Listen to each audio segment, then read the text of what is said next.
वृषभानुसुते देवी प्रणमामि हरिप्रिये वाञ्छाकल्पतरुभ्यश्च कृपा सिन्धुभैव च पतितानां पावनेभ्यो वैष्णवेभ्यो नमो नमः।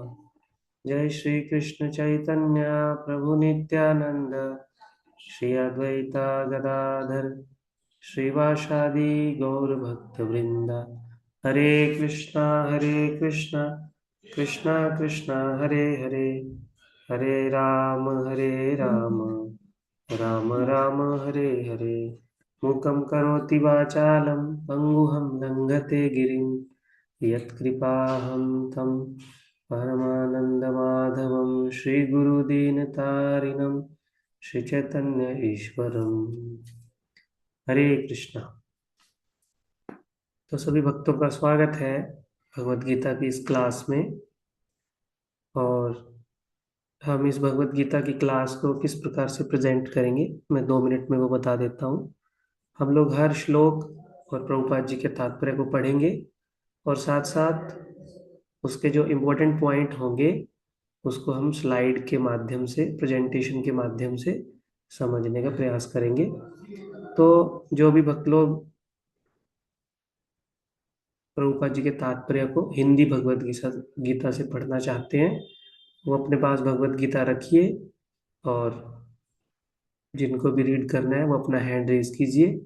मैं उनका नाम बोलूंगा, वो अपना कैमरा ऑन कीजिए, माइक ऑन कीजिए और जो भी श्लोक होगा उसका तात्पर्य को आप लोग पढ़िए। तो जो भी भक्त लोग भगवत गीता में रीडिंग करना चाहते हैं वो अपने पास हिंदी की भगवत गीता रखिए, अध्याय 12, और क्लास में अपने हैंड को रेज कीजिए। रिएक्ट में जाके वहाँ पे हैंड रेज का ऑप्शन आएगा, उसमें हैंड रेज कर दीजिए कि आप पढ़ना चाहते हैं। तो फिर जब मैं आपको बोलूँगा जिस भी श्लोक का तात्पर्य बोलेंगे उस श्लोक के तात्पर्य को आप पढ़ सकते हैं, अपना माइक ऑन करके, अपना वीडियो ऑन करके। हरे कृष्णा। तो पहला श्लोक हम लोग शुरू करते हैं। हरे राम राम राम हरे हरे, हरे कृष्ण कृष्ण कृष्ण।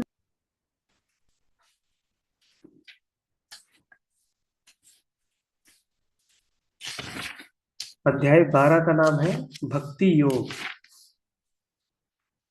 तो पहला श्लोक मैं यहाँ पे बोल रहा हूँ, उसका अनुवाद, फिर उसके बाद हम लोग इस पे चर्चा करेंगे।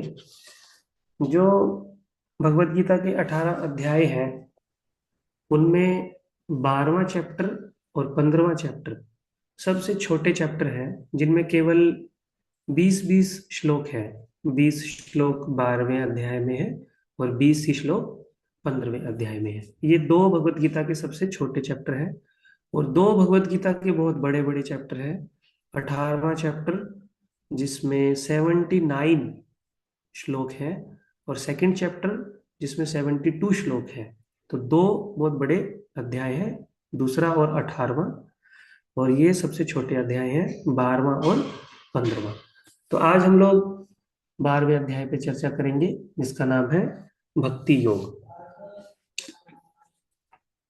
भक्ति योग से पहले हमने देखा कि 11वां चैप्टर जो है वो विराट रूप, जिसमें भगवान अर्जुन को अपना विराट रूप दिखाते हैं, जिसमें उनको अनगिनत देवी देवता, मृत्यु, जीवन, प्राण सब उसमें दिखाई देते हैं। और उस रूप को देख के अर्जुन जो है वो थोड़ा सा भयभीत हो जाते हैं। इसलिए हम लोग देखते हैं 11वें अध्याय में अर्जुन भगवान से प्रार्थना करते हैं कि भगवान आप मुझे अपना द्विभुज, जो श्याम सुंदर, जो बहुत सुंदर रूप है, उसके आप मेरे को दोबारा से दर्शन कराइए। इस विराट रूप को देख के मुझे भय लग रहा है।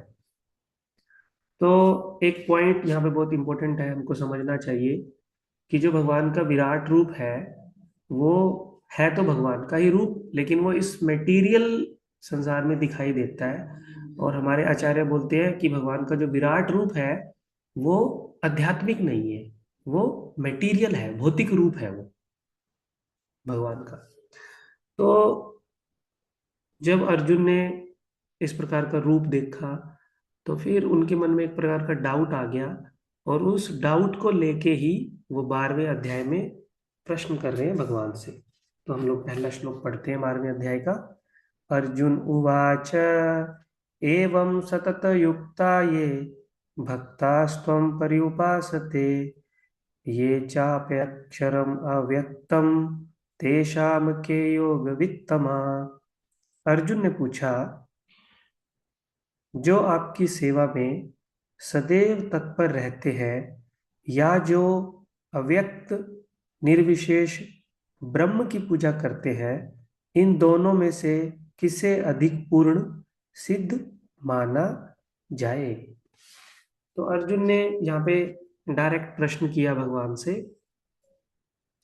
और प्रभुपाद जी के तात्पर्य से हम लोग देखते हैं कि इस प्रश्न को समझने का प्रयास करते हैं। मैं यहाँ पे आपको स्क्रीन को शेयर कर रहा हूँ। तो लोगों को जो है वो रोकना चाहिए, तो लोग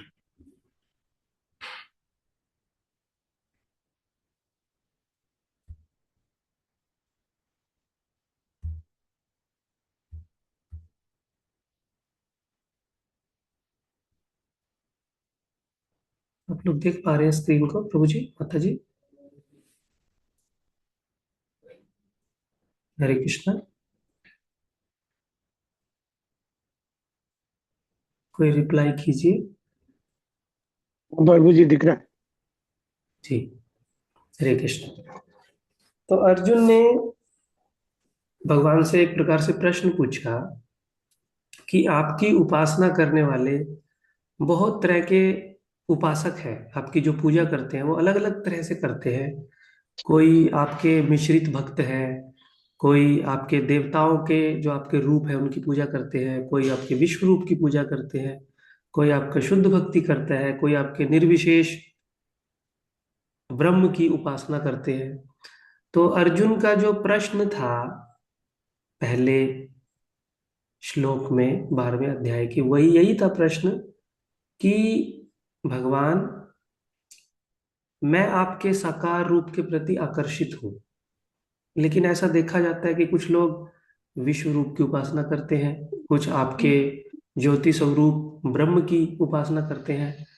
तो भगवान से अर्जुन ये प्रश्न पूछ रहे हैं कि मुझे ये बताओ कि इन सारे रूपों में से कौन सी उपासना करना श्रेष्ठ है। तो मेरा प्रश्न आपसे ये है कि अर्जुन को ये प्रश्न पूछने की जरूरत ही क्यों पड़ गई।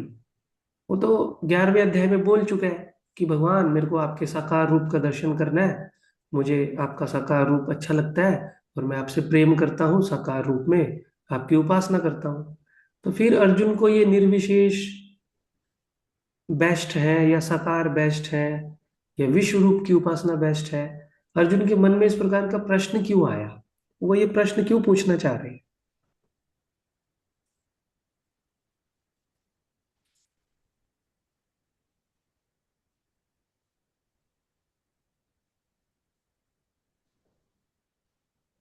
हरे कृष्णा, कोई गेस करना चाहते हैं?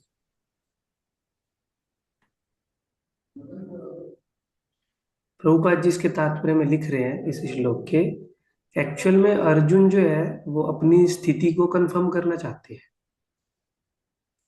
अर्जुन सोच रहे हैं कि मैं भगवान के साकार रूप की उपासना कर रहा हूँ, क्या मेरी स्थिति बेस्ट है, या जो निर्विशेषवादी या किसी दूसरे रूप की उपासना करते हैं उनकी स्थिति बेस्ट है। अर्जुन अपनी स्थिति को कंफर्म करना चाहते हैं ये प्रश्न पूछ के, कि मैं भगवान का साकार रूप की उपासना करता हूँ, तो क्या मैं ठीक कर रहा हूँ, कहीं मैं कुछ गलत तो नहीं कर रहा, कहीं दूसरे लोग मेरे से अच्छी उपासना तो नहीं कर रहे। तो इसलिए अर्जुन के मन में इस प्रकार का प्रश्न आया। तो अब यहाँ पे प्लीज अपना माइक ऑफ रखिए। तो यहाँ पे 5 प्रकार के जो उपासक हैं वो दिखाए गए हैं। तो कोई इनमें से मुझे बता सकता है कि कौन से उपासना सबसे श्रेष्ठ है, सीक्वेंस में सबसे ऊपर कौन सी है, फिर नीचे, फिर कौन से उपासक सर्वश्रेष्ठ पोजीशन पे है, फिर उससे कम, फिर उससे कम, फिर उससे कम, उससे कम। कौन से भक्त जो है वो सबसे श्रेष्ठ है, जो विश्व रूप की उपासना करते हैं, या जो शुद्ध भक्ति करते हैं, जो मिश्रित भक्ति करते हैं, या जो देवताओं की पूजा करते हैं, या जो निर्विशेष ब्रह्म की पूजा करते शुद्ध भक्ति। हैं। हाँ जी। शुद्ध भक्ति। हाँ, जो शुद्ध भक्ति करते हैं वो उपासक जो है वो भगवान के सर्वश्रेष्ठ उपासक है। उसके बाद दूसरे नंबर पे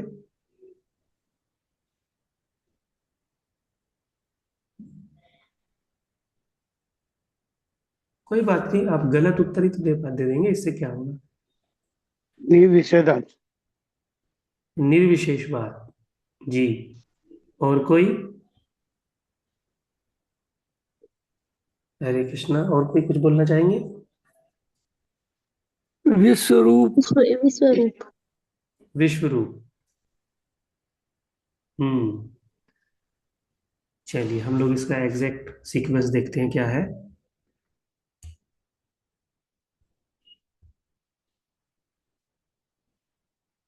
सबसे पहले तो जैसा आपने बताया कि भगवान के शुद्ध भक्त ही सर्वश्रेष्ठ उपासक होते हैं। उसके बाद जो भगवान की भक्ति करते हैं लेकिन शुद्ध रूप से नहीं कर पाते, जो साधक अवस्था में होते हैं, जिनकी भक्ति जो है वो मिश्रित होती है, भगवान की सेवा, भगवान से प्रेम करने के अतिरिक्त कुछ और भी उनके मन में इच्छा होती है, तो उसको बोलते हैं मिश्रित भक्ति। तो दूसरे स्तर पे आता है मिश्रित भक्त। और तीसरे स्तर पे आते हैं जो भगवान के विश्व रूप की उपासना करते हैं, और उसके बाद जो देवताओं की पूजा करते हैं, और फिर अंत में जो ब्रह्म की उपासना करते हैं, निर्विशेषवादी जो होते हैं। तो आप ये सीक्वेंस को नोट कर सकते हैं, क्योंकि इस चैप्टर में बार बार भगवान इन 5 उपासकों के बारे में, मुख्य रूप से शुद्ध भक्त और निर्विशेष के बारे में डिटेल में बताएंगे। ठीक है, आगे बढ़े। तात्पर्य पढ़ लीजिए अब, तो अभी आपको प्रश्न जो है वो अच्छे से समझ में आ जाएगा।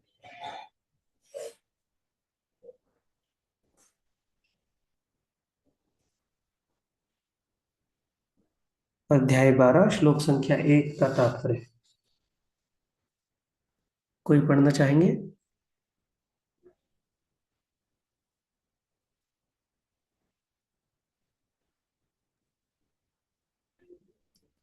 हाँ, दिनेश जी अब पढ़िए। तक अब तक कृष्ण साकार निराकार सर्वव्यापक को समझा चुके हैं और सभी प्रकार के भक्तों और योग्यों का वर्णन भी कर चुके हैं। सामान्य सामान्य आध्यात्मिकवादियों दो श्रेणियों में विभाजित किया जा सकता है। निर्विशेषवादी तथा सद्गुणवादी भक्त अपनी सारी शक्ति से परमेश्वर की सेवा करते हैं और निर्विशेषवादी भी कृष्ण की सेवा करते हैं, किंतु प्रत्यक्ष रूप से न करके अप्रत्यक्ष निर्विशेष परमा का ध्यान करते हैं। इस अध्याय में हम देखेंगे कि परम सत्य अनुभूति की विभिन्न विधियों में भक्ति योग सर्वोत्कृष्ट है। यदि भगवान का सानिध्य चाहता है तो उसे भक्ति करनी चाहिए। जो लोग और कोई? भक्ति हरे कृष्ण प्रभु जी। और कोई थर्ड पैराग्राफ से? हरे कृष्णा। प्रभु जी, माता जी, अगर आप लोग पार्टिसिपेट करेंगे तभी आपको समझ में आएगा, नहीं तो ये आपका टाइम क्लास में भी जा रहा है, लेकिन फिर हम लोगों को फिर से गीता बार बार पढ़नी पड़ेगी, उसको हम थोरली समझ नहीं पाएंगे। तो भगवान यहाँ पे 20 श्लोक को डिवाइड कर रहे हैं। पहले 7 जो श्लोक हैं उसमें साकार और निराकार की चर्चा है, पहले 7 श्लोकों में। आप नोट भी कर सकते हैं ये पॉइंट। और 8 से 12 अलग अलग स्तर के जो भक्त हैं, कैसे सर्वश्रेष्ठ भक्त होते हैं, फिर उसके बाद नीचे, फिर उसके बाद नीचे नीचे, ऐसे 8 से 12 श्लोकों में अलग अलग भक्तों का वर्णन किया जा रहा है। उसके बाद 13 से 20 श्लोक में भगवान को कौन से गुण जो है वो आकर्षित करते हैं, भक्तों में क्या गुण होने चाहिए जिससे भगवान को उनके भक्त बहुत प्रिय लगते हैं। तो उन गुणों के बारे में बताया जा रहा है 13 से 20 श्लोकों में। तो आज हम चर्चा करेंगे केवल 1 से 7 श्लोक, जिसमें साकारवाद और निराकारवाद को एक्सप्लेन किया गया है। तो कोई भक्त 3rd पैराग्राफ से पढ़ सकते हैं। ठीक है, मैं पढ़ता हूँ, बाकी आप अपनी भगवत गीता को रखिए पास में और उसके बाद आप पढ़ सकते हैं। जो लोग भक्ति के हरे द्वारा, कृष्ण। हाँ जी माता जी पढ़िए। हरे कृष्ण। जो लोग भक्ति के द्वारा परमेश्वर की प्रत्यक्ष सेवा करते हैं वे सगुणवादी कहलाते हैं। जो लोग निर्वेश ब्रह्मा का ध्यान करते हैं वे निर्विशेषवादी कहलाते हैं। यहाँ पर अर्जुन पूछता है कि इन दोनों में से कौन श्रेष्ठ है। यद्यपि परम सत्य के साक्षात्कार के अनेक साधन हैं, किंतु इस अध्याय में कृष्ण भक्ति योग को सबों में श्रेष्ठ बताते हैं। यह सर्वाधिक प्रत्यक्ष है और ईश्वर का सानिध्य प्राप्त करने के लिए सबसे सुगम साधन है। जी आगे पढ़िए। भगवत गीता के 20वें अध्याय में भगवान ने बताया है कि जीव भौतिक शरीर नहीं है, वह आध्यात्मिक सफुलिंग है और परम सत्य परम पूर्ण है। 7वें अध्याय में उन्होंने जीव को परम पूर्ण का अंश बताते हुए पूर्ण पर ही ध्यान लगाने की सलाह दी है। पुनः 8वें अध्याय में कहा है कि जो मनुष्य भौतिक शरीर का त्याग करते समय श्री कृष्ण का ध्यान करता है वह श्री कृष्ण के धाम को तुरंत चला जाता है। यही नहीं, 6ठे अध्याय के अंत में भगवान स्पष्ट कहते हैं कि योगियों में से जो भी अपने अंतःकरण में निरंतर श्री कृष्ण का चिंतन करता है वही परम सिद्ध माना जाता है। इस प्रकार प्रत्येक अध्याय का यही निष्कर्ष है कि मनुष्य को श्री कृष्ण के सगुण रूप के प्रति अनुरक्त होना चाहिए, क्योंकि वही चरम आत्म साक्षात्कार है। इतने पर भी ऐसे लोग हैं जो श्री कृष्ण के साकार रूप के प्रति अनुरक्त नहीं होते। वे दृढ़ता पूर्वक विलग रहते हैं। यहाँ तक कि भगवत गीता की टीका करते हुए भी वे अन्य लोगों को श्री कृष्ण से हटाना चाहते हैं और उनकी सारी भक्ति निर्विशेष ब्रह्म ज्योति की ओर मोड़ते हैं। वे परम सत्य के उस निराकार रूप का ही ध्यान करना श्रेष्ठ मानते हैं जो इंद्रियों की पहुंच के परे है तथा हरे अप्रकट। कृष्ण, हरे हरे कृष्ण। कृष्ण। थैंक यू माता जी। तो 5 प्रकार के उपासक, जिसमें प्रभुपाद जी बता रहे हैं कि विश्व रूप देवताओं की उपासना, मिश्रित भक्ति, प्रभुपाद जी पहले के अध्याय में बता चुके हैं। और अभी साकार और निराकार, इसके बारे में इस अध्याय में बताया जाएगा। तो ये हमारा सीक्वेंस हो गया, सर्वश्रेष्ठ से निम्नतम की ओर 5 प्रकार के उपासक। तो पहला प्रश्न अर्जुन ने पूछा कि जो आपकी सेवा में तत्पर है या जो निर्विशेष ब्रह्म की पूजा करते हैं, इन दोनों में से किसे मैं सिद्ध मानूं, किसे पूर्ण मानूं। तो अगला जो पैराग्राफ है उसमें बताया जाएगा कि अर्जुन जो है वो इस प्रकार का प्रश्न क्यों पूछ रहे हैं। तो हम लोग इस शिक्षा के माध्यम से समझ सकते हैं कि जब भी कोई भौतिक संसार में अपोजिट जेंडर एक दूसरे से डीलिंग करते हैं तो हमेशा उनमें उत्सुकता होती है एक दूसरे को प्रसन्न करने की, एक दूसरे की सेवा करने की, एक दूसरे के बारे में जानने की। ये क्यों होता है? उनके बीच में जो इस भौतिक संसार में जो प्रेम है, उस प्रेम के कारण वो एक दूसरे के बारे में जानना चाहते हैं, एक दूसरे के बारे में सुनना चाहते हैं, एक दूसरे की सेवा करना चाहते हैं। तो अर्जुन भी भगवान से प्रेम करते हैं। उसी प्रेम के कारण अर्जुन भी जानना चाहते हैं कि मैं आपको कैसे प्रसन्न करूं, आपकी साकार रूप में सेवा करके प्रसन्न करूं या आपकी निराकार रूप में अगर सेवा करूं तब आप प्रसन्न होंगे। प्रेम का ये स्वभाव है कि वो दूसरों के इच्छा के बारे में जानना चाहते हैं कि आप कैसे संतुष्ट होंगे।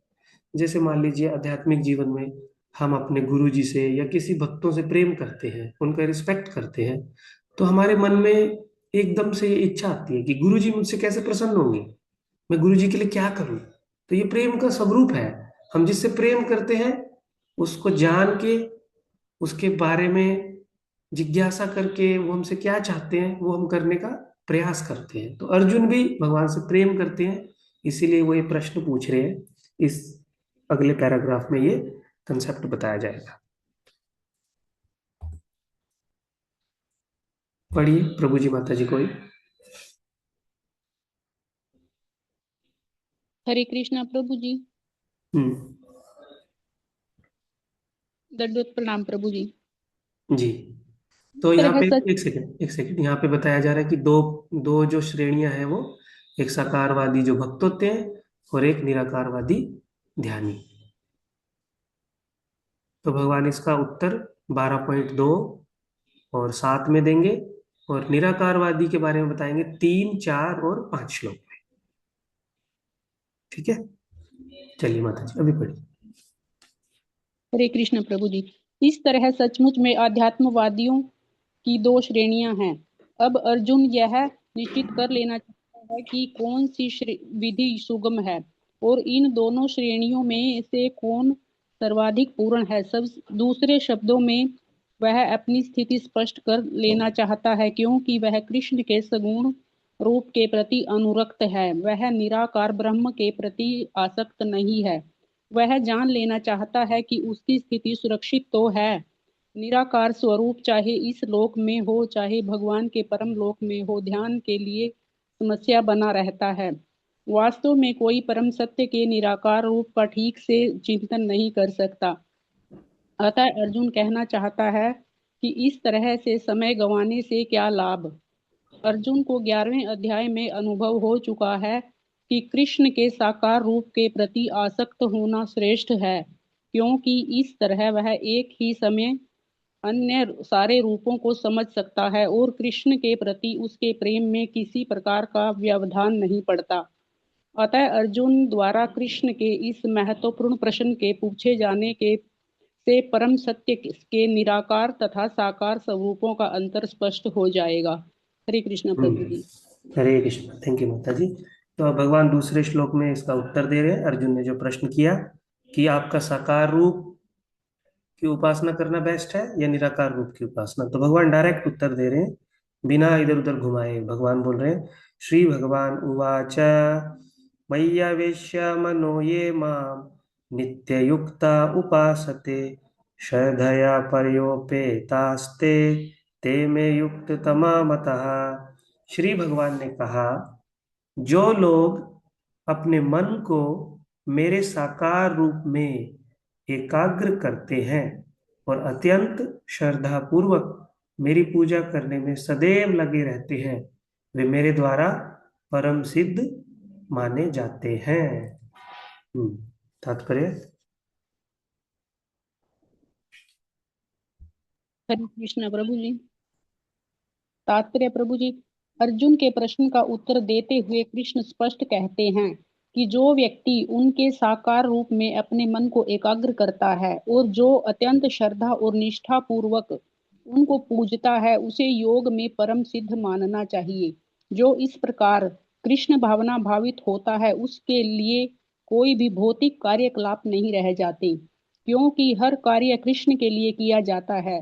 शुद्ध भक्त निरंतर कार्यरत रहता है, कभी कीर्तन करता है तो कभी श्रवण करता है, या कृष्ण विषयक कोई पुस्तक पढ़ता है, या कभी कभी प्रसाद तैयार करता है, या बाजार से कृष्ण के लिए कुछ मोल लाता है, या कभी मंदिर झाड़ता बुहारता है तो कभी बर्तन धोता है। वह जो कुछ भी करता है, कृष्ण संबंधी कार्यों के अतिरिक्त अन्य किसी कार्य में एक क्षण भी नहीं गंवाता। ऐसा कार्य पूर्ण समाधि कहलाता है। हरे कृष्ण तो प्रभु जी। भगवान ने तो भगवान ने यहाँ पे सीधा उत्तर दे दिया कि जो मेरे भक्त हैं, जो मेरे साकार रूप की उपासना करते हैं, वही अच्छे हैं। तो फिर अर्जुन ने प्रश्न किया कि निराकार के बारे में, उनके साथ क्या होता है। तो भगवान बोल रहे हैं वो भी मेरे पास आते हैं। तीसरे श्लोक में भगवान बोल रहे हैं, हम पढ़ेंगे। तो अर्जुन बोल रहा है, अच्छा एक मिनट एक मिनट, जो आपके साकार रूप की उपासना करते हैं वो भी आपके पास जाते हैं, लेकिन जो निराकार की उपासना करते हैं आप बोल रहे हो अंत में वो भी मेरे पास आते हैं, तो दोनों में अंतर क्या हुआ। तो फिर भगवान आगे के श्लोकों में बताएंगे। अर्जुन फिर पूछता है कि दोनों में अंतर क्या हुआ जब दोनों ही आपके पास आते हैं। तो अब हम लोग पढ़ते हैं तीसरा और चौथा श्लोक। ये तु अक्षरम अनिर्देश्यम अव्यक्तम पर्युपासते सर्वत्र गम चिंतयम च कूटस्थम अचलम ध्रुवम संनियम्य इंद्रियग्रामं सर्वत्र समबुद्धया ते प्राप्नुवन्ति मामेव सर्वभूतहितो रतः। लेकिन जो लोग अपनी इंद्रियों को वश में करके तथा सबों के प्रति संभाव रखकर परम सत्य की निराकार कल्पना के अंतर्गत उस व्यक्ति की पूरी तरह से पूजा करते हैं जो इंद्रियों की अनुभूति के परे है, सर्वव्यापी है, अकल्पनीय है, अपरिवर्तनीय है, अचल तथा ध्रुव है, वे समस्त लोगों के कल्याण में संलग्न रहकर अंततः मुझे प्राप्त करते हैं। तो भगवान ने बोल दिया कि वो भी मुझे प्राप्त करते हैं। फिर उसके बाद अर्जुन के मन में जिज्ञासा आई कि दोनों में अंतर क्या है। फिर तो इसका तात्पर्य पढ़ लेते हैं, फिर भगवान आगे अर्जुन की जिज्ञासा का उत्तर देंगे 5वें श्लोक में।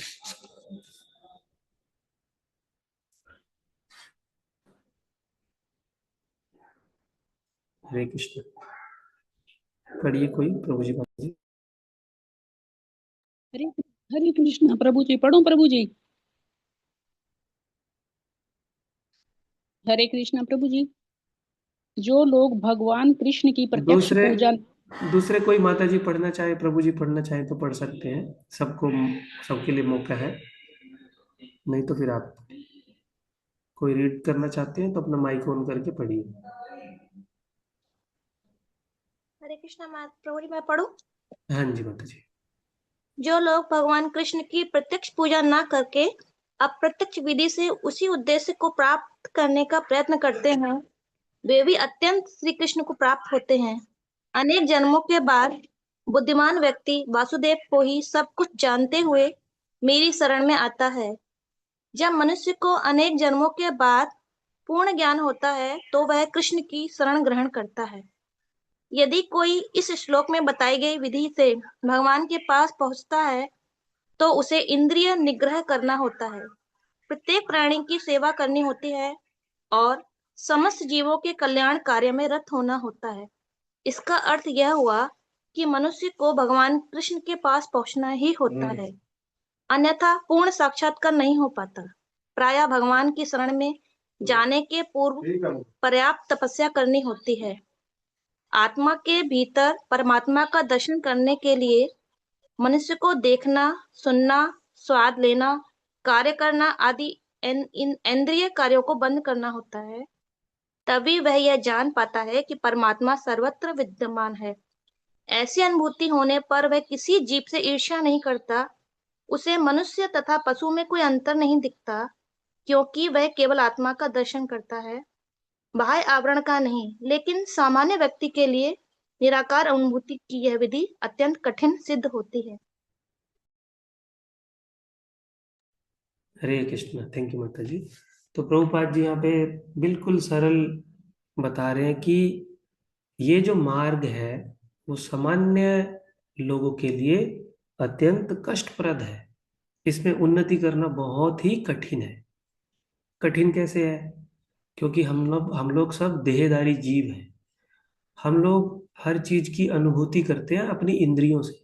आंख से हम कुछ चीज को देखते हैं, अपने कान से कुछ ध्वनि को सुनते हैं, हाथ से स्पर्श करते हैं, ठंडा गर्म का पता लगाते हैं, है ना।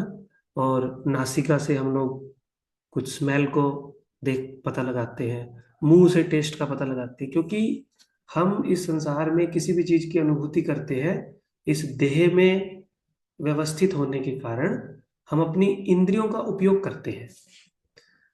लेकिन बोला जा रहा है कि तुम उस पे ध्यान लगाओ जिसका कोई रूप नहीं है, जिसका कोई टेस्ट नहीं है, जिसकी कोई ध्वनि नहीं है, जिसका कोई आकार नहीं है।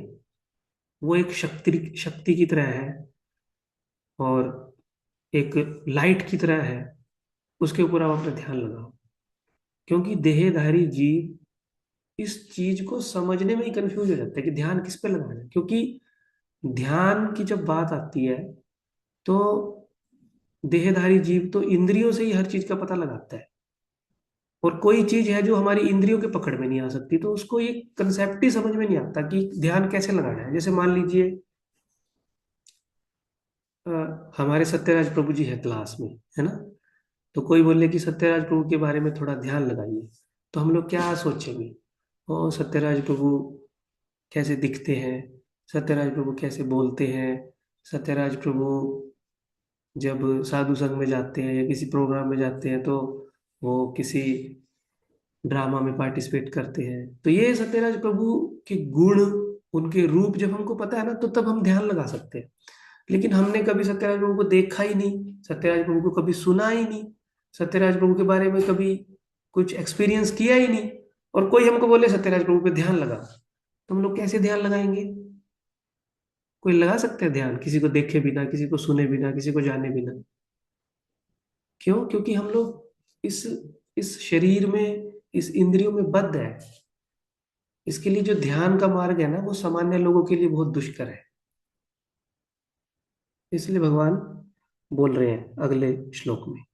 तो हमको पहले तो ये कंसेप्ट समझना चाहिए कि ये जो ब्रह्म है और ये परमात्मा है, ये किस प्रकार से कार्य करता है। तो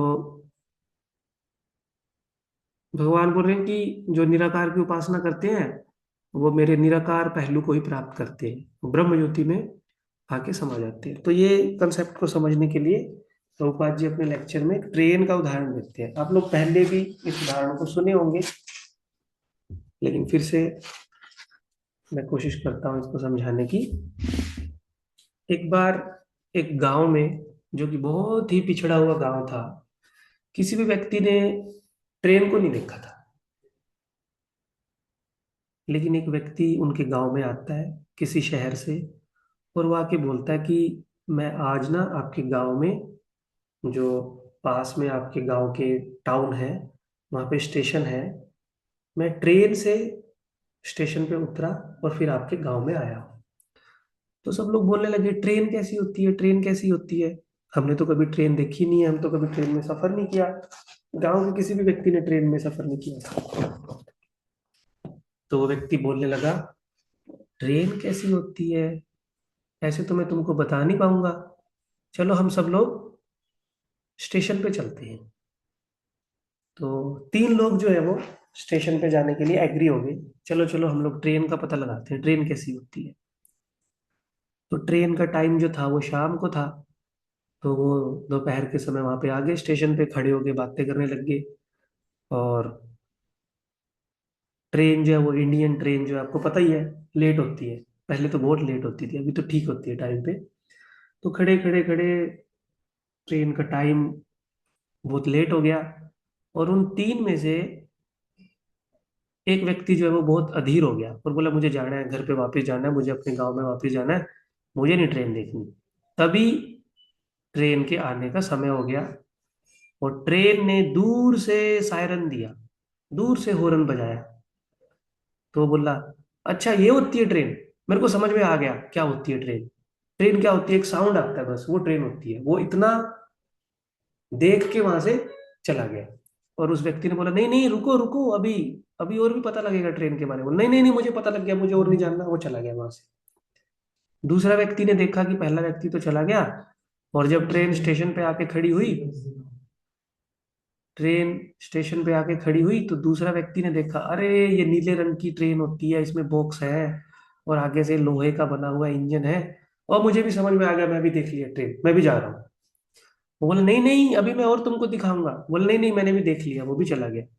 तीसरा व्यक्ति जो स्टेशन पे खड़ा था, जब ट्रेन वहां पे 10 मिनट रुकी, तो व्यक्ति जो उनको लेके आया था वो उसको ट्रेन के अंदर ले जाता है, अंदर से ट्रेन की सीटें वो दिखाता है, स्लीपर कोच में ले जाता है और उनको दिखाता है देखो यहाँ पे सामान रखने का है, यहाँ पे बैठने का है, यहाँ पे वॉशरूम है, ये सीढ़ी है, ये सीट नंबर है, और ऐसे करके कितनी सारी बोगी है, सामने में इंजन है, पीछे में भी एक सामान रखने का बॉक्स है। तब उसको समझाने के बाद ट्रेन के बारे में पता चल जाता है। तो अब मेरा प्रश्न आपसे ये है, किस व्यक्ति को ट्रेन के बारे में पूरी समझ आई? पहले व्यक्ति को जो लास्ट में रहा, दूसरे व्यक्ति को जो बीच में चला गया, तीसरा व्यक्ति जो सबसे पहले चला गया।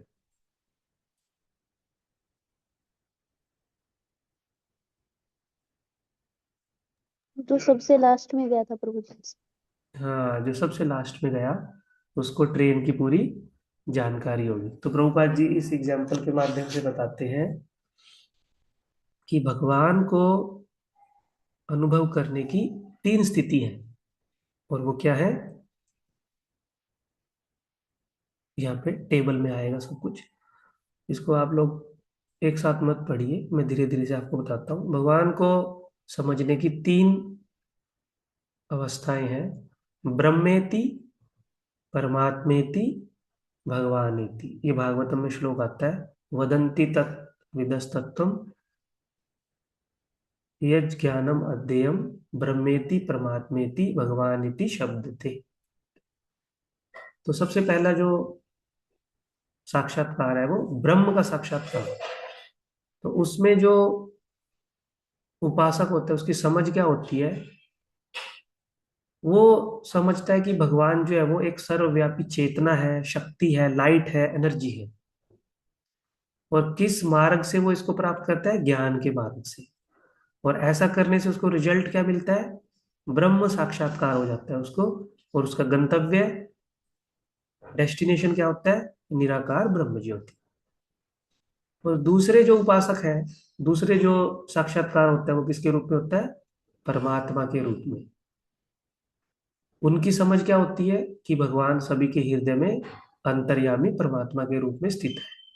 और इस प्रकार के साक्षात्कार को कैसे प्राप्त किया जाता है, ध्यान के मार्ग से। और रिजल्ट क्या होता है, परमात्मा साक्षात्कार। और उनका गंतव्य भी क्या होता है, निराकार ब्रह्म ज्योति। और जो भगवान को पूर्ण रूप से समझते हैं, जो व्यक्ति लास्ट तक स्टेशन पे रहा और जिसने पूरी ट्रेन को समझा, तो वो जो साक्षात्कार है वो क्या है, भगवान का पूर्ण साक्षात्कार है। जो षट षट ऐश्वर्य युक्त परम पुरुष भगवान श्री कृष्ण है, उनको वो समझते हैं। और उनका समझने का मार्ग क्या होता है, भक्ति योग के द्वारा। उनका रिजल्ट क्या होता है, पूर्ण रूप से भगवान का साक्षात्कार। और उनका गंतव्य स्थान क्या होता है, भगवान का धाम, वैकुंठ लोक। यहाँ तक सबको समझ में आया? इसमें किसी का कुछ प्रश्न है?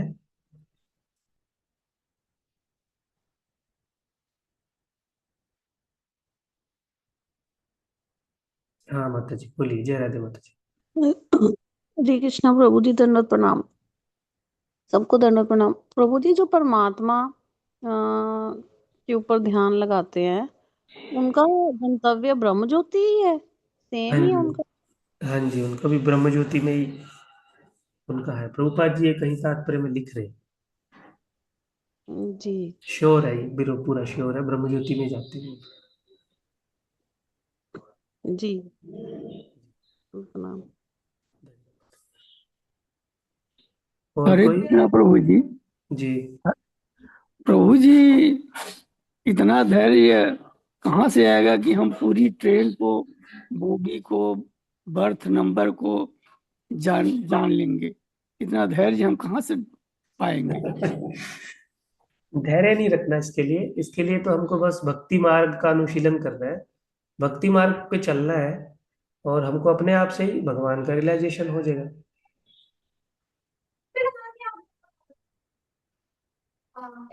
इसमें आप इसको ऐसे मत समझिए कि वहां पे हमको खड़ा रहना होगा तो ट्रेन समझ में आएगा।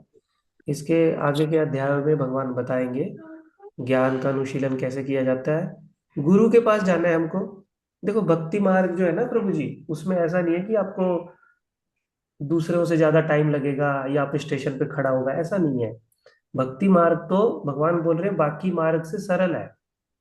इसमें भगवान हमको ज्ञान दे देते हैं अपने आप कि आपको ऐसे करना है, आपको वैसे करना है, आपको ये रास्ते में चलना है।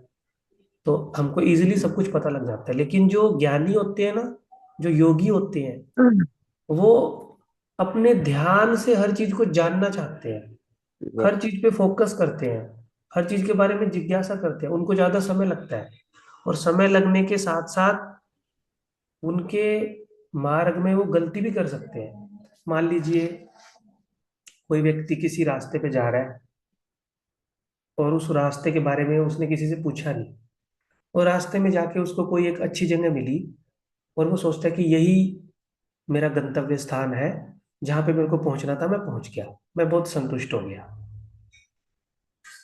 लेकिन किसी ने रास्ता शुरू किया और उसने रास्ते के बारे में जान लिया कि यहाँ पे ये आएगा, वहां पे वो आएगा, फिर आगे जाके लास्ट में वैकुंठ लोक आएगा, भगवान का धाम आएगा।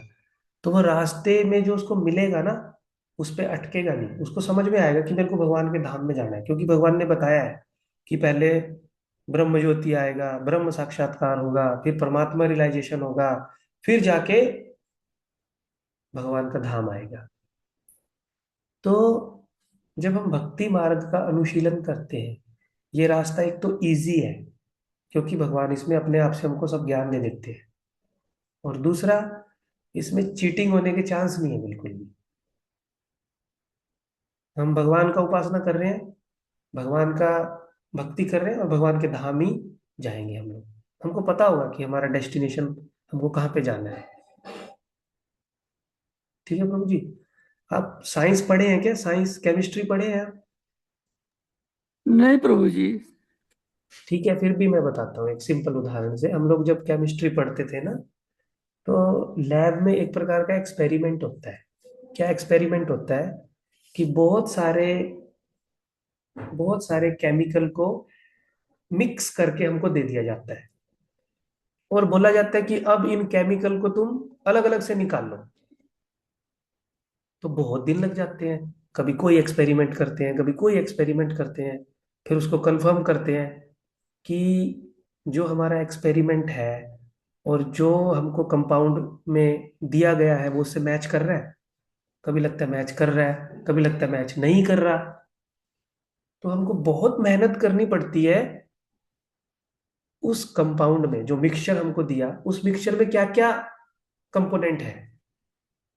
लेकिन कई बार क्या होता है कि जो लैब अटेंडेंट होता है ना, उसके पास सारा रिकॉर्ड होता है। तो बच्चे क्या करते हैं? चीटिंग करते हैं। बच्चे लैब अटेंडेंट से जान लेते हैं कि मेरे को क्या कंपाउंड दिया है, और उस कंपाउंड में क्या क्या कंपोनेंट है। तो पहले से उनको कंपोनेंट पता लग गया कि 4 कंपोनेंट ये है, तो केवल वो वही 4 टेस्ट करते हैं, और टेस्ट करके लिख देते हैं कि हमने ये टेस्ट किए, और ये टेस्ट में हमको ये मिला, तो मेरे पास ये कंपोनेंट है। तो देखिए, एक बच्चा तो 3 दिन तक लैब में एक्सपेरिमेंट करता रहता है, उसको कंपोनेंट पता नहीं लगता। लेकिन एक को लैब अटेंडेंट बता देता है कि तुम्हारा रोल नंबर ये है, तुमको ये कंपाउंड दिया है, उसमें ये कंपोनेंट है। तो वो बस अपनी फाइल में लिख देता है, उसको मार्क्स मिल जाते हैं। तो भक्ति का जो रास्ता है ना, वो क्या है? जो भगवान के शुद्ध भक्त होते हैं, गुरु आचार्य, वो होते हैं लैब अटेंडेंट की तरह। वो हमको बता देते हैं शॉर्ट में कि आपके कंपाउंड को कैसे डिटेक्ट करना है, आपकी प्रॉब्लम को कैसे डिटेक्ट करना है, और कैसे कैसे भगवान की सेवा करनी है, भगवत धाम चले जाना है। लेकिन जो ज्ञानी होते हैं ना, जो योगी होते हैं ना, वो पूरा दिन लैब में लगे रहते हैं, एक्सपेरिमेंट करते रहते हैं। उनका टेस्ट कंफर्म होगा नहीं होगा कुछ नहीं पता। वो रिजल्ट लिख के आ जाते हैं, लेकिन फिर भी उनको डाउट होता है। जो बच्चे यहाँ पे साइंस, जो बच्चे अपने स्कूल टाइम में, जो प्रभु जी माता जी साइंस पढ़े होंगे ना, वो मेरी इस बात को समझ पा रहे होंगे। जब केमिस्ट्री में 11th क्लास में, 12th क्लास में डिटेक्शन ऑफ कंपाउंड का जब हम एक्सपेरिमेंट करते हैं। हाँ माता जी बोलिए। सुमन माता जी, आप कुछ बोलना चाह रहे हैं? हरे कृष्ण प्रभु जी। जी। प्रभु जी, मेरा एक कन्फ्यूजन रहा प्रभु जी। जैसे भगवान के चरणों में प्रणाम करते हैं सुबह, जब जब भी मंदिर की तरफ जाते हैं, तो किस रूप को प्रणाम करें प्रभु जी? नरसिंह रूप को, जगन्नाथ रूप को, कृष्ण राधा को, किस रूप में?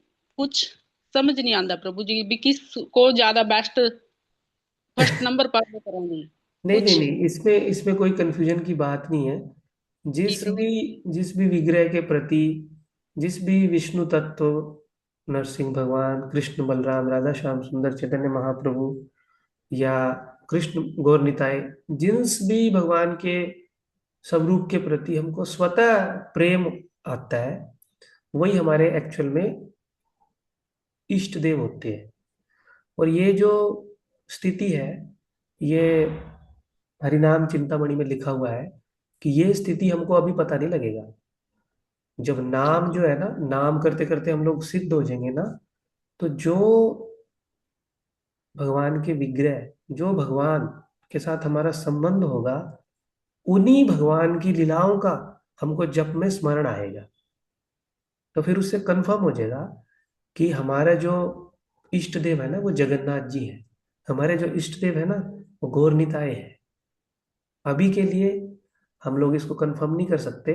भक्ति विनोद ठाकुर जब हरिनाम चिंतामणि लिख रहे थे, तो उन्होंने हरिदास ठाकुर और चैतन्य महाप्रभु का जो संवाद है उसको लिया, और वहां से बताया कि जब जीव अपने जप में सिद्धि प्राप्त कर लेता है, तो कौन से भगवान की लीलाओं में वो प्रवेश करेगा, जप में उसको स्वतः ही उन लीलाओं का स्मरण होने लगता है। लेकिन अभी तो हम अपराध युक्त जप कर रहे हैं ना, और शुद्ध जप नहीं हो पा रहा अभी तो इसमें कंफ्यूज होने की कोई आवश्यकता नहीं है। जो भी हमारे सामने भगवान है, हमको उनको इक्वली प्रणाम करना है, इक्वली उनको सम्मान करना है, उनकी उपासना करनी है। ठीक है माता जी? जैसे बोलते हैं जी कि एक को पकड़ो, एक को पकड़ो, तो या नहीं नहीं नहीं नहीं नहीं, ऐसा नहीं है, ऐसा तो नहीं है ना। वृंदावन में ऐसा तो नहीं बोलते कि आप गौरनिताई को प्रणाम करो, कृष्ण बलराम को प्रणाम मत करो। ऐसा कोई बोलता थोड़ी है। ऐसा नहीं है। हमारे जो आचार्यों ने, प्रभुपाद जी ने जो भी हमको दिए, हम लोगों को उनको करना है। लेकिन जब हम भक्ति जीवन में उन्नति करेंगे, तो हम नहीं एक को पकड़ेंगे, एक हमको अपने आप पकड़ लेगा हमारी स्थिति के अनुसार। ठीक है माता जी? जी प्रभु जी, दंडवत प्रणाम प्रभु जी, धन्यवाद। बहुत बहुत धन्यवाद। तो हम लोग अभी इसको फिनिश कर लेते हैं, 5वां श्लोक पढ़ लेते हैं। कलेशो अधिक अधिकतर तेषाम् अव्यक्त आसक्त चेतसाम् अव्यक्ता ही गतिर दुखम देहे वद भी अवाप्यते। जिन लोगों के मन परमेश्वर के अव्यक्त निराकार स्वरूप के प्रति आसक्त हैं, उनके लिए प्रगति कर पाना अत्यंत कष्टप्रद है। देहधारियों के लिए उस क्षेत्र में प्रगति कर पाना सदैव दुष्कर होता है। पढ़िए।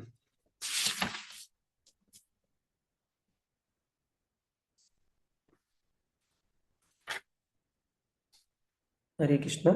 पढ़िए 5वें का तात्पर्य।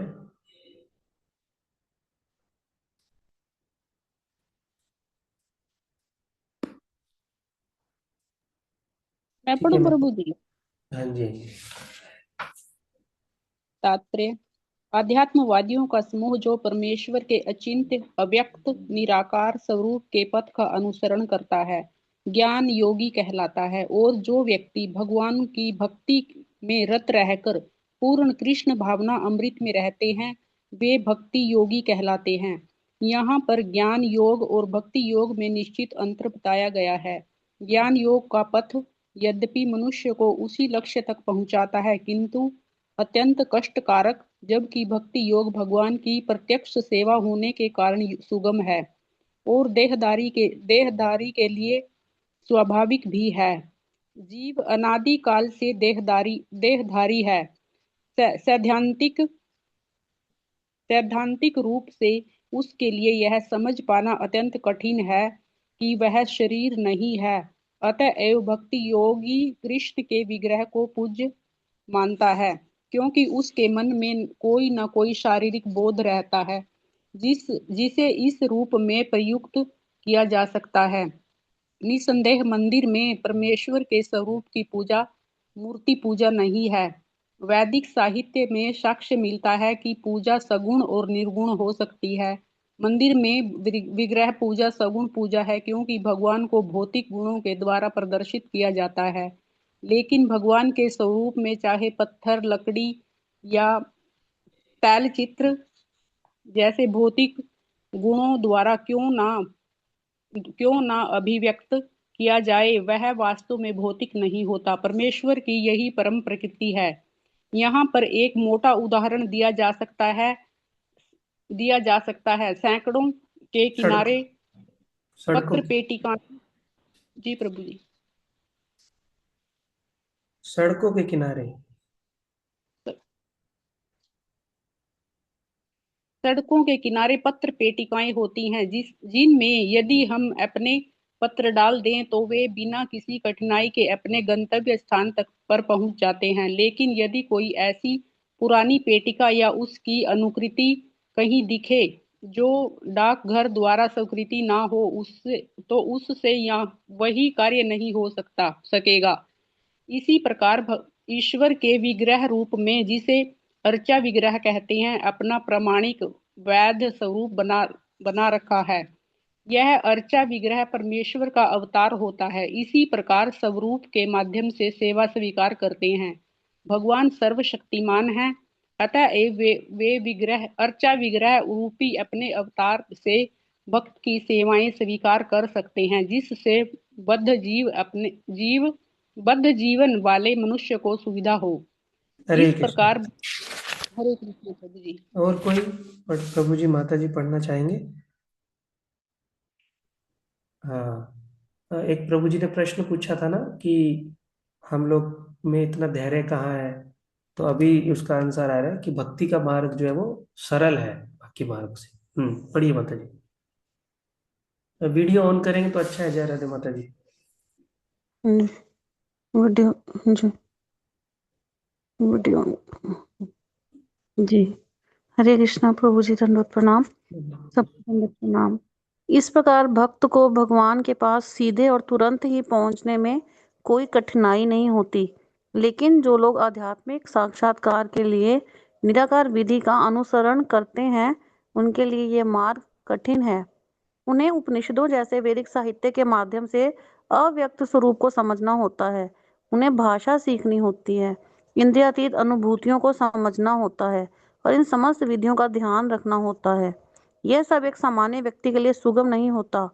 कृष्ण भावनामृत में भक्ति रत मनुष्य मात्र गुरु के पथ प्रदर्शन द्वारा, मात्र अर्चा विग्रह के नियमित नमस्कार द्वारा, मात्र भगवान की महिमा के श्रवण द्वारा तथा मात्र भगवान पर चढ़ाए गए उच्चिष्ट भोजन को खाने से भगवान को सरलता से समझ लेता है। इसमें तनिक भी संदेह नहीं है कि निर्विशेषवादी व्यर्थ ही कष्टकारक पथ को ग्रहण करते हैं, जिसमें अंततः परम सत्य का साक्षात्कार संदिग्ध बना रहता है, किंतु सगुणवादी बिना किसी संकट, कष्ट या कठिनाई के भगवान के पास सीधे पहुंच जाते हैं। ऐसा ही संदर्भ श्रीमद् भागवतम में पाया जाता है। वहां यह कहा गया है कि यदि अंततः भगवान की शरण में जाना ही है, इस शरण जाने की क्रिया को भक्ति कहते हैं। यदि कोई ब्रह्म क्या है और क्या नहीं है इसी को समझने का कष्ट आजीवन उठाता रहता है तो उसका परिणाम अत्यंत कष्टकारक होता है। अतएव यहाँ पर यह उपदेश दिया गया है कि आत्म साक्षात्कार के इस कष्टप्रद मार्ग को ग्रहण नहीं करना चाहिए, क्योंकि अंतिम फल अनिश्चित रहता है। जीव शाश्वत रूप से व्यष्टि आत्मा है। यदि वह आध्यात्मिक पूर्ण में तदात्कार होना चाहता है तो वह अपनी मूल प्रकृति के शाश्वत सत्य तथा ज्ञेय चित्त पक्षों का साक्षात्कार तो कर सकता है, लेकिन आनंद में अंश की प्राप्ति नहीं हो पाती। ऐसा अध्यात्मवादी जो ज्ञान योग में अत्यंत विद्वान होता है, किसी भक्त के अनुग्रह से भक्ति योग को प्राप्त होता है, उस समय निराकारवाद का दीर्घ अभ्यास कष्ट का कारण बन जाता है, क्योंकि वह उस विचार को त्याग नहीं पाता। अतएव देहधारी जीव अभ्यास के समय या साक्षात्कार के समय अव्यक्त की प्राप्ति में सदैव कठिनाई में पड़ जाता है। प्रत्येक जीव अंशतः स्वतंत्र है और उसे यह अच्छी तरह समझ लेना चाहिए कि यह अव्यक्त अनुभूति उसके आध्यात्मिक आनंद में आत्म स्व की प्रकृति के विरुद्ध है। मनुष्य को चाहिए कि इस विधि को ना अपनाए। प्रत्येक जीव के लिए कृष्ण चेतना की विधि श्रेष्ठ मार्ग है, जिसमें भक्ति में पूरी तरह व्यस्त रहना होता है। यदि कोई भक्ति की उपेक्षा करना चाहता है तो नास्तिक होने का संकट रहता है। अतएव अव्यक्त विषय एकाग्रता की विधि को, जो इंद्रियों की पहुंच के परे है, जैसा कि इस श्लोक में पहले कहा जा चुका है, इस युग में प्रोत्साहन नहीं मिलना चाहिए। भगवान कृष्ण ने इसका उपदेश नहीं दिया। हरे कृष्णा प्रभु जी, दंडवत प्रणाम। हरे कृष्णा।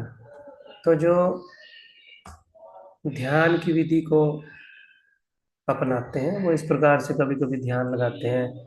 शून्य एक दीवार पे दिखाई दे रहा है ना, शून्य बनाते हैं दीवार पे और उस शून्य पे ध्यान लगाते हैं, ऐसा देखा जाता है। और कभी कभी अपने हृदय को विचारों से शून्य करने का प्रयास करते हैं। कभी किसी शक्ति पे, ऊर्जा पे ध्यान लगाते हैं। तो इस प्रकार अलग अलग प्रकार की वो विधियों को अपनाते हैं। लेकिन एक बात यहाँ पे समझना बहुत महत्वपूर्ण है कि जो भी भक्त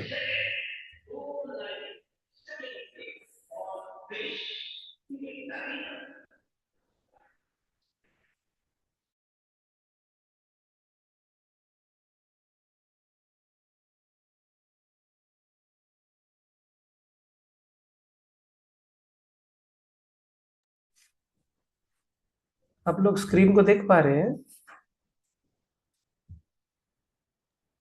हरे जी कृष्णा। प्रभु, जी प्रभु जी। तो ये निर्विशेषवादी या निराकारवादी होते हैं, इनके अनेक रूप होते हैं, अलग अलग रूप होते हैं। तो हम लोग ने इसमें एक पॉइंट बनाए हैं, 7-8 पॉइंट। तो जो उन पॉइंटों के अकॉर्डिंग किसी को गाइड करता है, तो समझना चाहिए कि वो निराकारवादी है और निर्विशेषवादी है। ठीक है, तो यहाँ पे ये पॉइंट है। पहला तो वो बोलते हैं कि कुछ भी फर्क नहीं पड़ता आप किसे भगवान मानते हैं।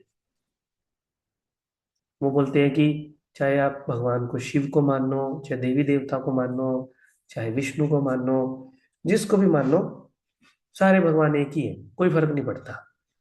तो बहुत सारे लोग तो खुश हो जाते हैं, अरे देखो देखो ये कोई भेदभाव नहीं करते। लेकिन वास्तव में वो निर्विशेष का और निराकारवाद का प्रचार कर रहे हैं। फिर वो कहते हैं कि गुरु ही भगवान है, अपने गुरु को ही वो भगवान बना लेते हैं। और अधिकांश जो है वो शिव की और गणेश की पूजा करने के लिए कहते हैं। और कुछ होते हैं बोलते हैं भगवान भी है, लेकिन भगवान से महत्वपूर्ण कौन है? गुरु है। इसलिए गुरु की पूजा करो भगवान से ज्यादा। इसलिए भक्त लोग, उनके भक्त जो होते हैं, वो भगवान की फोटो कम लगाते हैं अपने घर में, गुरुओं की फोटो ज्यादा लगा देते हैं। उनकी कार में भी गुरु जी, उनके टीवी रूम में भी गुरु जी, उनके ब्रेसलेट भी गुरु जी। तो वो भी एक प्रकार के निराकारवादी है।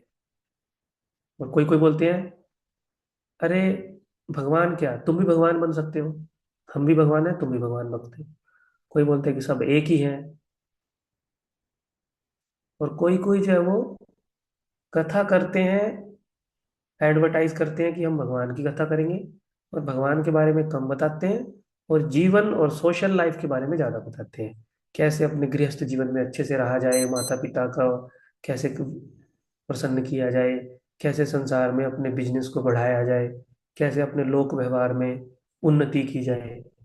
और बहुत सारे लोगों को इस प्रकार की कथा बहुत अच्छी लगती है, लेकिन वास्तव में वो निराकार का प्रचार करते हैं। और फिर 8 में जो हमने चर्चा कर लिया कि भगवान एक ज्योति के स्वरूप है, भगवान प्रेम है, भगवान ऊर्जा है, भगवान शक्ति है, भगवान शून्य है, इस प्रकार का वो प्रचार करते हैं। वो बोलते हैं अंतिम लक्ष्य जो है वो हमारा शून्य में जाना है, हमारा भगवान में लीन हो जाएंगे, हम लोग प्रकाश में लीन हो जाएंगे। भगवान एक प्रकाश है, हम भी प्रकाश में लीन हो जाएंगे। तो इस प्रकार के जो कोई भी बताता है, कोई भी इस प्रकार के बारे में अगर कोई मार्ग को चलने के लिए, इस प्रकार के मार्ग पर चलने के लिए हमको प्रेरणा देता है, तो हमको बहुत ध्यान पूर्वक जज करना चाहिए कि वास्तव में वो निराकार का प्रचार कर रहे हैं। हरे कृष्णा माता जी, आपको कुछ प्रश्न है जयरा माता जी? जी प्रभु जी। प्रभु जी, इसमें एक हम्म। पॉइंट आया है नंबर 4 पे, भगवान है लेकिन गुरु अधिक महत्वपूर्ण है। उसको थोड़ा सा समझना चाहते हैं। जैसे हमारी जो सुबह हम प्रेयर करते हैं, संसार दावानल में गुरुवाष्टकम में हम बोलते हैं, यस्य प्रसादात भगवत प्रसादो, यस्य हाँ, प्रसादा मैं न समझ गया गति आपका कुतो। क्वेश्चन। हाँ, मैं हाँ समझ जी। गया आपका क्वेश्चन, लेकिन हमारी परंपरा में ऐसा तो नहीं है कि गुरु को श्रेष्ठ तो बताया जाता है, लेकिन भगवान को छोटा कर दिया जाता है। हाँ यहाँ पे जी पॉइंट, वही। हाँ, हाँ यहाँ जी। पे पॉइंट लिखा है कि वो लोग गुरु और भगवान में से ना बोलते हैं कि भगवान है, ठीक है, भगवान की अपनी स्थिति है, लेकिन भगवान से भी महत्वपूर्ण है, अधिक महत्वपूर्ण है गुरु। लेकिन हम लोग तो ऐसा नहीं बोलते ना, या हमारे गुरु जी तो ऐसा नहीं बोलते कि तुम ये बोल लो कि मैं भगवान से भी महत्वपूर्ण हूँ। मैं भगवान से भी बड़ा हूँ, भगवान मेरे से महत्वपूर्ण नहीं है, भगवान मेरे से छोटे होंगे, है ना। प्रभुपाद जी तो बोलते हैं कि गुरु और भगवान जो है वो ट्रेन की दो पटरियों के समान हम्म। है ना। गुरु की कृपा से भगवान मिलते हैं और भगवान की कृपा से गुरु मिलते हैं। हमारा तो ये है ना सिद्धांत। लेकिन उनका सिद्धांत होता है ठीक है, भगवान को साइड करो और बस गुरु को पकड़ो, बस गुरु गुरु करो बस। ओ, अब भगवान मैं को बस, समझ गई हाँ कहना चाह भगवान, रहे हैं आप। भगवान भगवान को को बस, साइड निकाल के खुद ही बैठ जाते हैं उस जगह पर। बस गुरु को, भगवान को नाम के लिए रखो बस पिक्चर में। हम्म। उपासना कराओ गुरु की, भक्ति कराओ, पूजा कराओ, सब गुरु की। हमारे में भी हम्म। करते हैं उपासना, लेकिन ऐसा नहीं है कि भगवान को हम लोग गौण कर देते हैं, लेकिन वो लोग भगवान को गौण कर देते हैं। समझ गई। हम्म। जी प्रभु।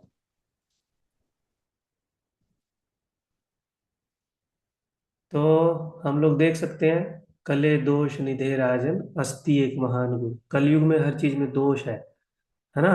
खाने में भी दोष है, मीडिया में भी दोष है। इसी प्रकार से जो आध्यात्मिकता है, जो भक्ति है, उसमें भी मिलावट है, बहुत सारी मिलावट है, बहुत बहुत ज्यादा मिलावट है। इसलिए हमको प्रामाणिक सोर्स से जानना चाहिए कि वास्तविक भक्ति क्या है, वास्तविक शिक्षा क्या है, और वास्तविक गुरु कौन है, भगवान कृष्ण। और हमें गीता से सीखना चाहिए कि आध्यात्मिक जीवन वास्तव में क्या होता है। तब हमारे लिए चीट चीट होने के चांस बहुत कम है। हमको भगवत गीता से ही पता लगेगा प्रमाणिक गुरु कौन है। फिर हम उन प्रमाणिक गुरु के पास जाएंगे, वो हमको फिर भगवत गीता की शिक्षा देंगे, फिर हमको समझ में आएगा ओ दोनों अब सही बात बोल रहे हैं दोनों। लेकिन अगर हमको भगवत गीता की शिक्षा नहीं होगी तो कोई भी इधर उधर की बात बोलेगा हमको और हमको बहलाएगा फुसलाएगा, हम लोग उसी से सेंटिमेंटल होके जुड़ जाएंगे और फिर वो हमसे चीटिंग करेगा।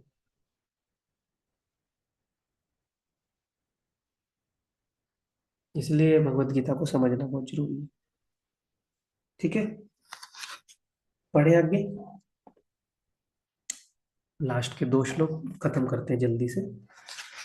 ये तु सर्वाणि कर्माणि मयि सन्न्यस्य मत्परा अनन्येव योगेन मां ध्यायन्त उपासते तेषामहं समुद्धर्ता मृत्यु संसार सागरात् भवामि न चेतार्थ पार्थ मय्यावेशित चेतसाम्। जो अपने सारे कार्यों को मुझ में अर्पित करके तथा अविचलित भाव से मेरी भक्ति करते हुए मेरी पूजा करते हैं और अपने चित्तों को मुझ पर स्थिर करके निरंतर मेरा ध्यान करते हैं, उनके लिए हे पार्थ मैं जन्म मृत्यु के सागर से शीघ्र उद्धार करने वाला हूँ। तो भगवान बोल रहे हैं, 5 में तो पहले बोला भगवान ने कि ये रास्ता बहुत मुश्किल है, बहुत टफ है निराकार रूप पे। लेकिन भगवान बोल रहे हैं जो भक्ति करना है वो बहुत आसान है, सरल है और बहुत तेज भी है, और मैं उनको जन्म मृत्यु से शीघ्र ही उद्धार कर देता हूँ। इसका तात्पर्य पढ़ लीजिए, फिर हम लोग इसमें एक छोटा सा स्टोरी है वो बताएंगे, तो आज का क्लास फिर खत्म करेंगे।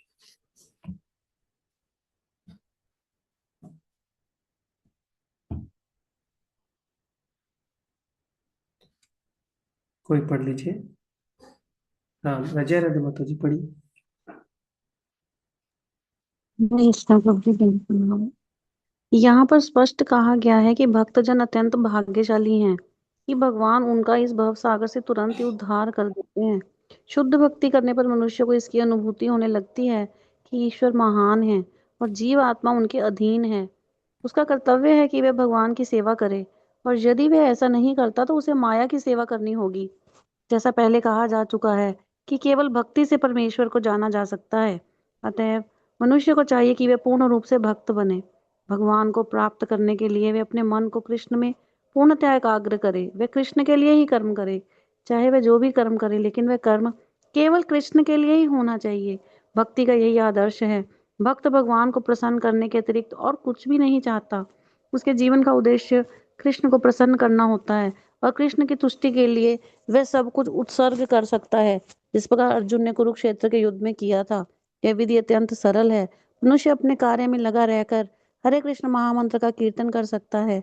ऐसे दिव्य कीर्तन से भक्त भगवान के प्रति आकृष्ट हो जाता है। यहाँ पर भगवान वचन देते हैं कि वे ऐसे शुद्ध भक्त का तुरंत ही भवसागर से उद्धार कर देंगे। जो योग अभ्यास में बड़े चढ़े हैं वे योग द्वारा अपनी आत्मा को इच्छा अनुसार किसी भी लोक में ले जा सकते हैं, और अन्य लोग इस अवसर को विभिन्न प्रकार से उपयोग में लाते हैं। लेकिन जहाँ तक भक्त का संबंध है उसके लिए यहाँ यह स्पष्ट कहा गया है कि स्वयं भगवान ही उसे ले जाते हैं। भक्त को वैकुंठ में जाने के पूर्व अनुभवी बनने की प्रतीक्षा नहीं करनी पड़ती। वराह पुराण में एक श्लोक आया है, नयामि परमं स्थानम अर्चिरादि गतिम विना गरुड़ स्कंद मारोप्य यथेच्छम निवारितः। तात्पर्य ये है कि वैकुंठ लोक में आत्मा को ले जाने के लिए भक्त को अष्टांग योग साधने की आवश्यकता नहीं है। इसका भार भगवान स्वयं अपने ऊपर लेते हैं। वे यहाँ पर स्पष्ट कह रहे हैं कि वे स्वयं ही उद्धारक बनते हैं। बालक अपने माता पिता द्वारा अपने आप रक्षित होता रहता है, जिससे उसकी स्थिति सुरक्षित रहती है। इसी प्रकार भक्त को योग अभ्यास द्वारा अन्य लोकों में जाने के लिए प्रयत्न करने की आवश्यकता नहीं होती, अपितु भगवान अपने अनुग्रहवश स्वयं ही अपने पक्षी वाहन गरुड़ पर सवार होकर तुरंत आते हैं, भक्त भवसागर से उबार लेते हैं। कोई कितना ही कुशल तैराक क्यों ना हो और कितना ही प्रयत्न क्यों ना करे, किंतु समुद्र में गिर जाने पर वह अपने को नहीं बचा सकता।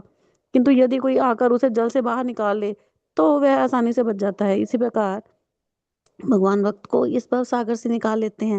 मनुष्य को केवल कृष्ण भावनामृत की सुगम विधि का अभ्यास करना होता है और अपने आप को अनन्य भक्ति में प्रवृत्त करना होता है। किसी भी बुद्धिमान व्यक्ति को चाहिए कि वह अन्य समस्त मार्गों की अपेक्षा भक्ति योग को चुने। नारायणीय में इसकी पुष्टि इस प्रकार हुई है, या वै साधन संपत्ति पुरुषार्थ चतुष्टये तया विना तदाप्नोति नरो नारायण आश्रय। इस श्लोक का भावार्थ यह है कि मनुष्य को चाहिए कि वह ना तो काम कर्म की विभिन्न विधियों में उलझे, ना ही कोरे चिंतन से ज्ञान का अनुशीलन करे। जो परम भगवान की भक्ति में लीन है वह उन समस्त लक्ष्यों को प्राप्त करता है जो अन्य योग विधियों, चिंतन, अनुष्ठानों, यज्ञों, दान पुण्य आदि से प्राप्त होने वाले हैं। भक्ति का यही विशेष वरदान है। केवल कृष्ण को के पवित्र नाम हरे कृष्ण कृष्ण कृष्ण हरे हरे, हरे राम राम राम हरे हरे का कीर्तन करने से ही भक्त सरलता तथा सुख पूर्वक परम धाम को पहुंच सकता है। लेकिन इस धाम को अन्य किसी धार्मिक विधि द्वारा प्राप्त नहीं किया जा सकता। भगवद गीता का निष्कर्ष 18वें अध्याय में इस प्रकार व्यक्त हुआ है, सर्वधर्मान परित्यज्य माम एकम शरणम व्रज अहम त्वाम सर्व पापे मोक्षयिष्यामि मा शुचः। आत्म साक्षात्कार की अन्य समस्त विधियों को त्याग कर केवल कृष्ण भावनामृत में भक्ति संपन्न करनी चाहिए। इससे जीवन की चरम सिद्धि प्राप्त की जा सकती है। मनुष्य को अपने गत जीवन के पाप कर्म पर विचार करने की आवश्यकता नहीं रह जाती, क्योंकि उसका उत्तरदायित्व भगवान अपने ऊपर ले लेते हैं। अतः मनुष्य को व्यर्थ या आध्यात्मिक अनुभूति में अपने उद्धार का प्रयत्न नहीं करना चाहिए। प्रत्येक व्यक्ति को चाहिए कि वे परम शक्तिमान ईश्वर कृष्ण की शरण ग्रहण करे। यही जीवन की सर्वोच्च सिद्धि है। थैंक यू माता जी। तो यहाँ पे एक पॉइंट जो है वो बार बार प्रभुपाद जी बोल रहे हैं, 2 बार प्रभुपाद जी बोल रहे हैं कि भगवान स्वयं आके अपने भक्त को इस भौतिक संसार से ले जाते हैं। तो इस प्रश्न को समझने के लिए हम भक्ति सिद्धांत महाराज के जो बुक है उपाख्यान उपदेश, उसमें से हम लोग एक दृष्टांत लेते हैं अकबर और बीरबल का। अकबर और बीरबल जो है उनके बीच में बहुत सारे क्वेश्चन आंसर हुआ करते थे। अकबर जो है वो, जो उनका सेनापति था बीरबल, उनसे बहुत प्रकार के प्रश्न पूछते थे। तो उन्होंने एक प्रश्न पूछा, अकबर ने प्रश्न पूछा बीरबल से, बोले बीरबल तुम्हारे भगवान इतने शक्तिशाली हैं, तो वो किसी का उद्धार करने के लिए खुद क्यों आते हैं? वो किसी अपने पार्षद को भेज सकते हैं, वो किसी अपनी शक्ति को भेज सकते हैं, वो अन्य देवी देवताओं को भेज सकते हैं, लेकिन वो अपने भक्त का उद्धार करने के लिए अपने आप क्यों आते हैं? ये मुझे समझ नहीं आया। तो बीरबल बोला, महाराज मैं आपका प्रश्न समझ गया, लेकिन अभी मेरे पास इस प्रश्न का उत्तर नहीं है। मैं किसी दिन बाद में आपको ये प्रश्न का उत्तर दूंगा। तो अकबर और बीरबल आपस में रहते थे। तो रहते रहते बहुत दिन बीत गए, और इतने दिन बीत गए कि राजा अकबर ने क्या बीरबल से प्रश्न पूछा था वो स्वयं ही भूल गए। तो बीरबल को तो याद था, लेकिन तो बीरबल ने सोचा अभी राजा के प्रश्न का उत्तर देने का समय आ गया। तो उन्होंने अपने राजा को बोला, अकबर को, कि राजा हम लोग बहुत दिन हो गए हैं एक ही जगह पे रह रहे हैं, बोर हो गए रहते रहते, हम लोग कहीं घूमने चलते। तो अकबर बोलने लगा, कहाँ घूमने जाएंगे?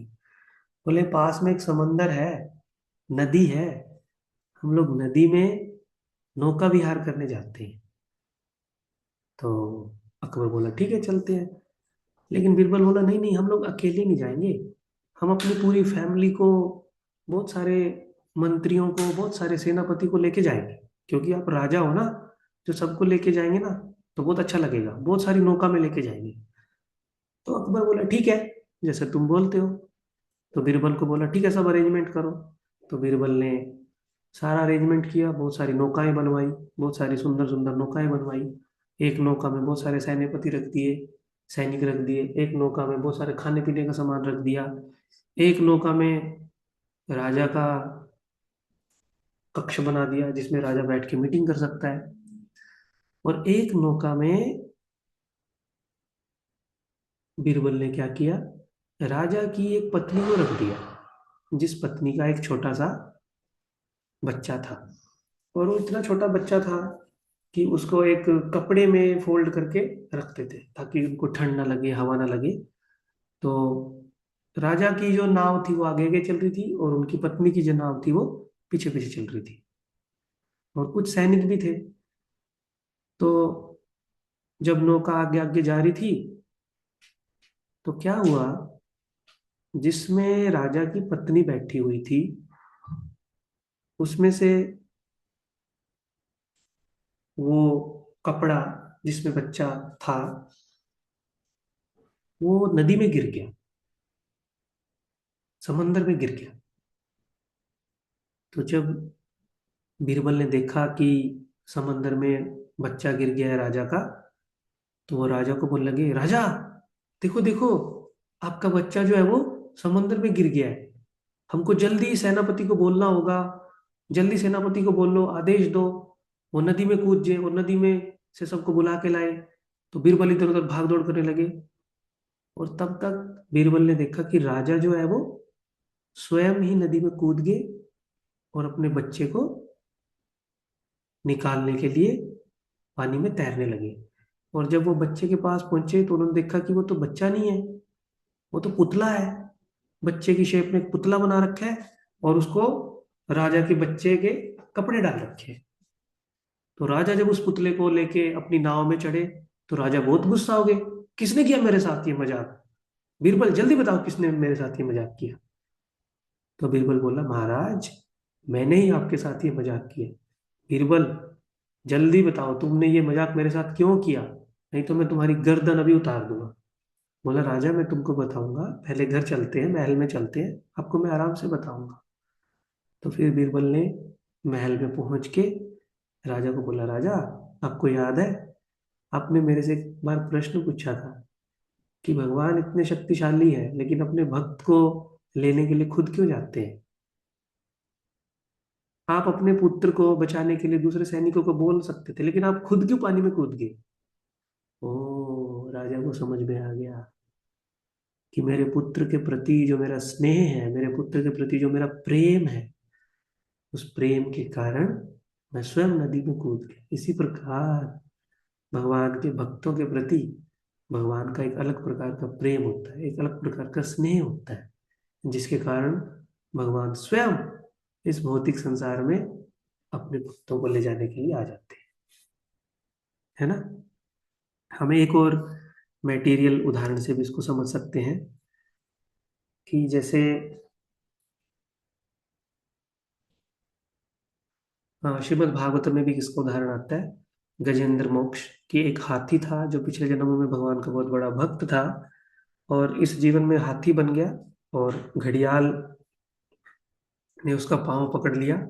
तो फिर उनको भगवान का स्तुति स्मरण आया, उन्होंने भगवान को एक पुष्प दिया, तो भगवान वैकुंठ लोक से उस गजेंद्र को मुक्ति दिलाने के लिए आ गए। आप लोग ये एग्जाम्पल सुने होंगे, भागवतम के 8वें स्कंद में है। और एक और हम उदाहरण देख सकते हैं इस भौतिक संसार में भी, जैसे अभी बहुत सारे बच्चे जो है वो विदेश में पढ़ाई करने जाते हैं ना। तो मान लीजिए एक बच्चे का कोर्स जो है वो लंदन में पूरा हो गया और उसको वापस आना है, तो वो अपने मम्मी पापा को फोन करता है, मम्मी मम्मी पापा मेरे को वापस आना है और इस डेट को मेरी फ्लाइट है। तो मम्मी पापा अगर बच्चे से स्नेह नहीं करते तो वो एयरपोर्ट पे ड्राइवर को भेज देते हैं, जाओ हमारे बच्चे को ले आओ, और वो ड्राइवर बच्चे को लेके आ जाता है। दूसरा केस, बच्चे का फोन आता है, किसी दूसरे माता पिता और बच्चे की बात आई, और वो माता पिता बच्चे से स्नेह करते हैं। तो बच्चा बोलता है मेरी फ्लाइट है, माता पिता बोलते हैं कब है, तो बच्चा डेट बोलता है और टाइमिंग बोलता है। तो उस टाइमिंग पे माता पिता एयरपोर्ट पे पहुंच जाते हैं जहाँ पे बच्चे ने आना होता है। और वो बच्चे को देख के बहुत खुश होते हैं, एयरपोर्ट पे मिलते हैं, फिर उनको गाड़ी में बिठा के लाते हैं, फिर उनको घर पे लाते हैं, उनसे बहुत प्रेम करते हैं। एक तीसरा केस, एक तीसरा केस कि माता पिता अपने बच्चे से इतना स्नेह करते हैं, उससे पूछते हैं तुम्हारी फ्लाइट कब है। मेरी फ्लाइट लंदन से 3 मार्च को है, बच्चा बोलता है। तो माता पिता बोलते हैं हम लोग एक हफ्ता पहले लंदन आ जाएंगे और फिर हम भी अपनी फ्लाइट 3 मार्च को कर लेंगे और सारे इकट्ठे लंदन से इंडिया आएंगे। तो उन माँ बाप का बच्चे के पास साथ कितना प्रेम है, कितना स्नेह है। तो ऐसे ही स्नेह होता है भगवान का अपने भक्तों के प्रति। भगवान नहीं बोलते कि मैं अपने ड्राइवर को भेज रहा हूं तुमको लेने के लिए। भगवान नहीं बोलते मैं वैकुंठ लोक पे खड़ा हूं और तुम आ जाना, मैं तुमको रिसीव कर लूंगा। भगवान बोलते मैं वैकुंठ लोक से इस भौतिक संसार में आऊंगा तुमको लेने, और फिर हम लोग इकट्ठे जाएंगे। ऐसा होता है भगवान का स्नेह, भगवान का प्रेम भगवान के भक्तों के प्रति। इसलिए प्रभुपाद जी यहाँ पे इस पॉइंट को मेंशन कर रहे हैं। हरे कृष्णा। तो 1 से 7 हमने पढ़ा कि भगवान का जो साकार रूप है उसकी उपासना करना सरल है, निराकार की बहुत कष्टप्रद है, और साकार रूप की जब हम उपासना करते हैं तो उसमें भगवान हमको स्वयं भगवत धाम ले जाने के लिए इस भौतिक संसार में आते हैं। जैसे चैतन्य महाप्रभु आए ना सबको ले जाने के लिए, अपने शुद्ध भक्तों को भेजते हैं भगवान सबको ले जाने के लिए। तो आज की क्लास में किसी का कुछ प्रश्न है तो पूछ सकते हैं। नेक्स्ट क्लास होगा मंडे को, हम लोग 8वें श्लोक से पढ़ेंगे जिसमें बताया जाएगा कि कैसे हम लोग भगवान की अलग अलग स्तर में उपासना कर सकते हैं। अगर हम शुद्ध भक्ति नहीं कर सकते तो क्या करना है, वो नहीं कर सकते तो उससे नीचे क्या करना है, वो नहीं कर सकते तो उससे नीचे क्या करना है। तो हम ऐसे स्टेप वाइज श्लोक को पढ़ेंगे और प्रेजेंटेशन के माध्यम से समझने का प्रयास करेंगे। आज की क्लास में किसी का कुछ प्रश्न है तो पूछ सकते हैं। बाकी लोग अगर टाइम का लिमिटेशन है तो वो लोग क्लास से जा सकते हैं। किसी का कुछ प्रश्न है तो पूछ सकते हैं।